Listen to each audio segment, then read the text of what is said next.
सबसे पहले तो मैं पंजाब के विशेष तौर पर जलंधर के मीडिया का बहुत आभार प्रकट करता हूं कि आप अपना बहुमूल्य समय निकाल कर आए। ये वो शहर है जहां पर अगर हम कहें मीडिया का हब कहीं है तो जलंधर, खेलों की नगरी भी है। वो बात अलग है कि आम आदमी पार्टी की सरकार बनने के बाद यहाँ अलग अलग तरह के खेल शुरू हो गए।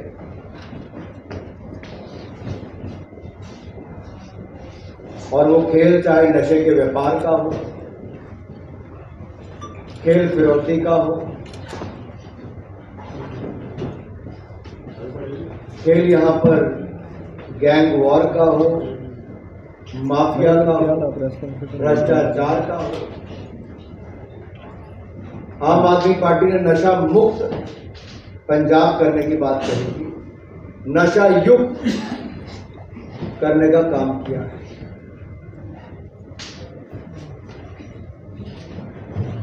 चिट्टा हो या हर तरह के नशे हो, दिल्ली से लेकर पंजाब तक इनकी शराब नीति से शर्मसार आम आदमी पार्टी है।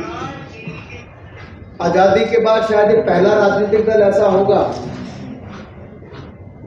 जिसका स्वास्थ्य मंत्री जेल में, जेल मंत्री जेल में, शिक्षा मंत्री जेल में, शराब मंत्री जेल में, उप मुख्यमंत्री जेल में और कट्टर बेईमान मुख्यमंत्री अरविंद केजरीवाल भी जेल में।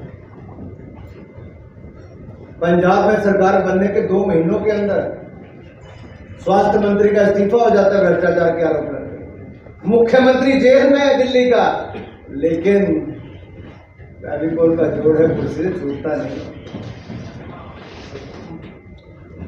इस्तीफा नहीं देते। तरह तरह के षड्यंत्र रचते हैं अपने आप को बेल लेने के लिए। आप याद करिए, राजनीति में आने से पहले अरविंद केजरीवाल जी कहते हैं हम भ्रष्टाचार के खिलाफ लड़ने आए, और वो भ्रष्टाचार के दलदल में डूब गए।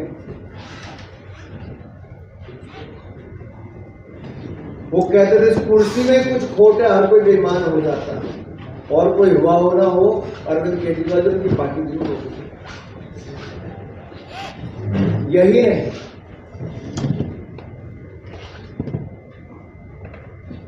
पंजाब में ये कांग्रेस को कहते हैं हम आपके हैं कौन, और दिल्ली में क्या है,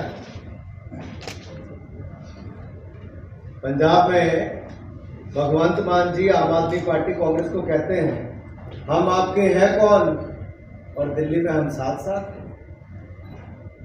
यहां पे कांग्रेस के कपड़े फाड़ देते हैं, बोल के भ्रष्टाचारी पार्टी है, वहां अरविंद केजरीवाल जी गले लगा लेते हैं, सुनीता केजरीवाल जी सोनिया गांधी जी के साथ मंच शेयर कर लेती है। आप इस गठबंधन में हैं, और मैं बड़ी गंभीर बात बोलने जा रहा हूं। मैं आज तक ये जरूर कहता रहा हूं कि ये गठबंधन ही महागठबंधन है, जहां जेल वाले और बेल वाले इस पार्टी में, इस संगठन में, इस इंडी गठबंधन में है, जो अहंकार, घमंड और भ्रष्टाचार से भरा हुआ है, लेकिन देश विरोधी ताकतें भी यहां पर साथ हैं।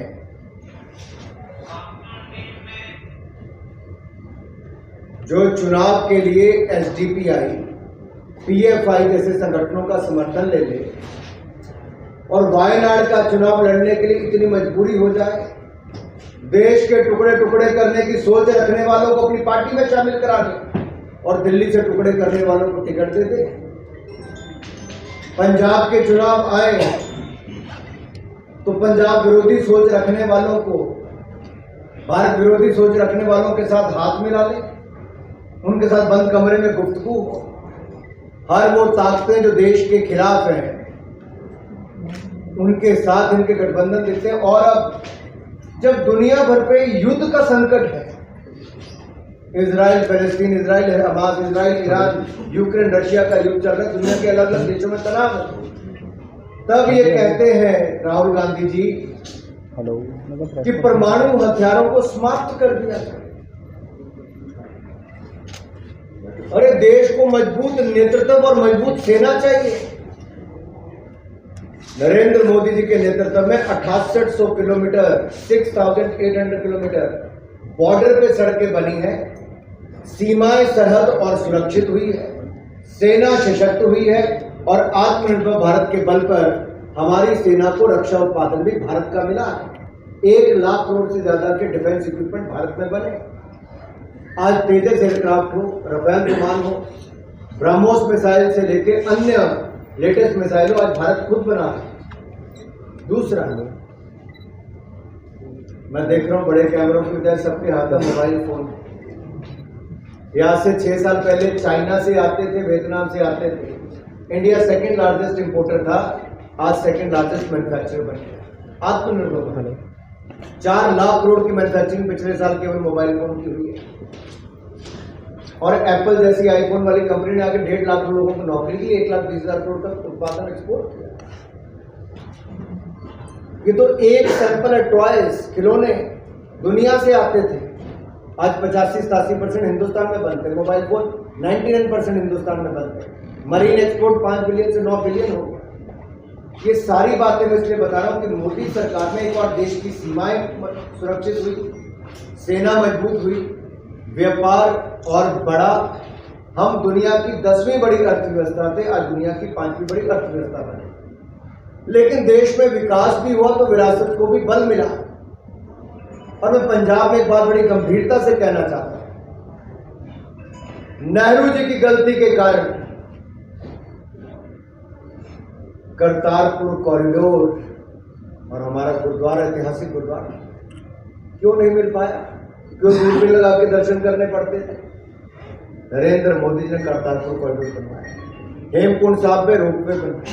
अफगानिस्तान में सिखों पर आपदा आई तो वहां पर 3-3 जहाज भेजकर 3 बार गुरु ग्रंथ साहब और सैकड़ों सिख परिवारों को वापस बुलाया गया, सुरक्षित लाया।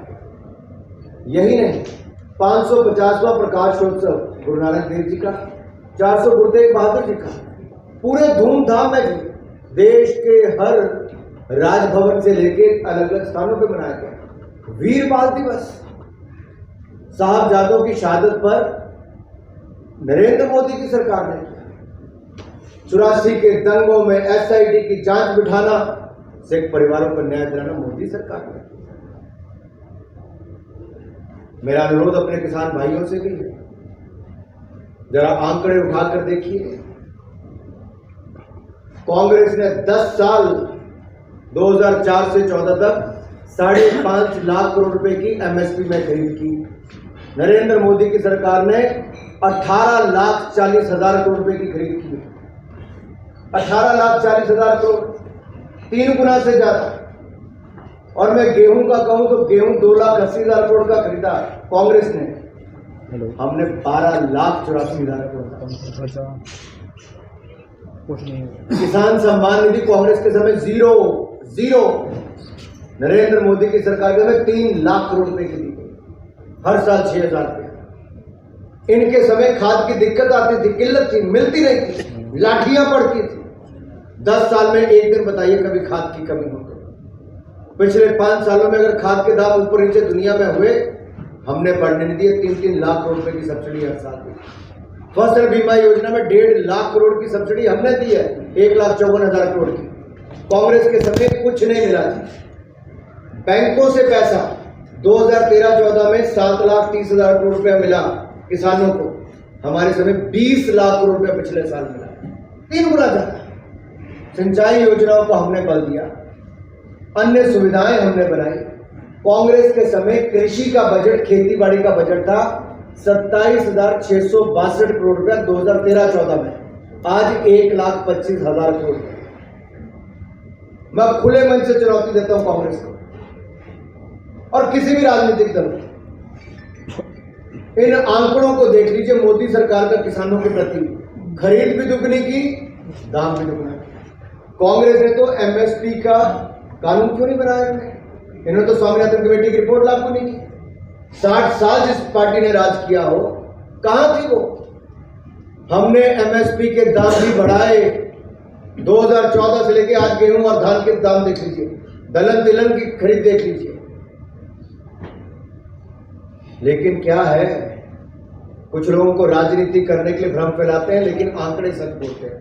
दूसरा, पंजाब की जब मैं बात करूं, चाहे पीजीआई सैटेलाइट सेंटर हो, हजार करोड़ रुपए के फ्लाईओवर हो, हजारों करोड़ रुपए की सड़कें हो, वंदे भारत ट्रेनों से लेके बाकी सब, ये नरेंद्र मोदी जी की सरकार ने दिया है।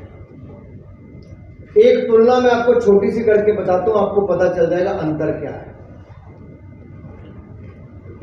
2014 में इनके 70 साल का खाता ले लेंगे, आजादी से पहले का भी और बाद का भी, तो 2014 तक केवल 74 एयरपोर्ट थे, आज 150 एयरपोर्ट हैं।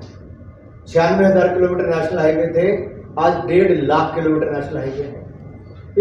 3,20,000 किलोमीटर ग्रामीण सड़कें थी, आज 7,86,000 किलोमीटर ग्रामीण सड़कें हैं। 0 वंदे भारत थी, आज 41 वंदे भारत है। 30,000 किलोमीटर रेलवे लाइन हमने पिछले 5 साल में बनाई, जो जर्मनी से ज्यादा है। अगले 5 सालों में हर साल 5,000 किलोमीटर बनाएंगे, जो स्विट्जरलैंड से ज्यादा हर साल बनाएंगे। ये मोदी सरकार है। केवल 7 एम्स थे, आज 22 एम्स है। 16 IIM थे, आज 23 IIM है। 12 IIT थे, आज 19 IIT है। 380 मेडिकल कॉलेज थे, आज 706 मेडिकल कॉलेज है। 484 यूनिवर्सिटी थे, आज 1100 यूनिवर्सिटीज है। ये विकास है। 4 करोड़ पक्के मकान बनाए, अब 3 करोड़ गरीबों को पक्के मकान और बनाकर देते हैं। 10 करोड़ बहनों को रसोई गैस का सिलेंडर उज्ज्वला में दिया, अब 3 करोड़ बहनों को लखपति दीदी बनाकर देंगे। एक को हमने बना दिया 1 करोड़ को। मैं ये सब बातें आपके सामने इसलिए बता रहा हूं, ये आंकड़े आपको बताएंगे कि पंजाब को भी क्या दिया। अगर मैं विशेष तौर पर सिख समुदाय की बात करूं, किसानों की बात करूं, बाकी समाज की बात करूं या अपने सूबे की बात करूं, पंजाब के लिए, देश के लिए जो नरेंद्र मोदी की सरकार ने किया, वो कांग्रेस 60 साल में नहीं कर पाई, जो मोदी ने 10 साल में करके दिया। आपके मन में कोई प्रश्न हो तो आप पूछ सकते हैं। सर, किसानों द्वारा पिछले कई दिनों से धरना प्रदर्शन किया जा रहा था, अब रेल भी जो रोक दी गई है वहाँ पे शंभू बॉर्डर पे, तो इसीलिए कैसे? मेरा आग्रह किसान भाइयों से इतना ही रहेगा, किसान हितैषी कोई है तो नरेंद्र मोदी की सरकार है, जिन्होंने किसानों के लिए बात सुनी की, कमेटी बनाई भी, वार्ता भी की, चर्चा भी की और निर्णय भी किए, अधिकतर मांगे स्वीकार भी की। और मैंने तुलना करके बताया, कांग्रेस ने 10 साल में सिर्फ 5.5 लाख करोड़ रुपए की एमएसपी की खरीद की, हमने 18,40,000 करोड़ की खरीद की है। 1.5 लाख करोड़ का तो मुआवजा दिया है फसल बीमा योजना में, और 3 लाख करोड़ रुपए हमने प्रधानमंत्री किसान सम्मान निधि में दिया, जिसमें पंजाब के किसानों का भी बहुत बड़ा शेयर है। अनुराग जी, तो की लगता फिर गैप कितने है, मतलब between the farmers of Punjab? मुझे लगता है आप जैसे मेरे भाई इस गैप को फिल कर सकते हैं। मैं आपको इसलिए बता रहा हूँ, जब हमने खाद की कमी नहीं आने दी, हमने खरीद की कोई कमी नहीं आने दी, हमने दाम बढ़ने में कोई कमी नहीं आने दी। याद करिए, कांग्रेस के टाइम पे गन्ना कितना पैसा बकाया था, कि मोदी सरकार ने 6,000 करोड़ रुपए दिया, आज किसानों के खाते में डीबीटी आता है। ठीक है, मतलब गैप फिर कितने है? Why is there so much of agitation और इतना ज्यादा गैप? यही गैप है कि जो मैं बात उन तक पहुंचाना पा रहा हूं, कुछ लोग समझते भी हैं, बहुत सारे लोग अच्छी तरह जानते भी हैं, लेकिन केवल राजनीति उस पर हावी हो जाती है। आज मेरे किसान भाइयों को राजनीति के लिए किसी को उपयोग नहीं करना चाहिए, वो देश का अन्नदाता है। प्रधानमंत्री ने 4 जातियों की बात की है, गरीब, युवा, अन्नदाता यानी कि किसान और नारी यानी कि महिला। दूरदर्शन लोगों को लेकर विवाद खड़ा हुआ है, केसरी रंग को भगवा रंग बता रही है विपक्ष।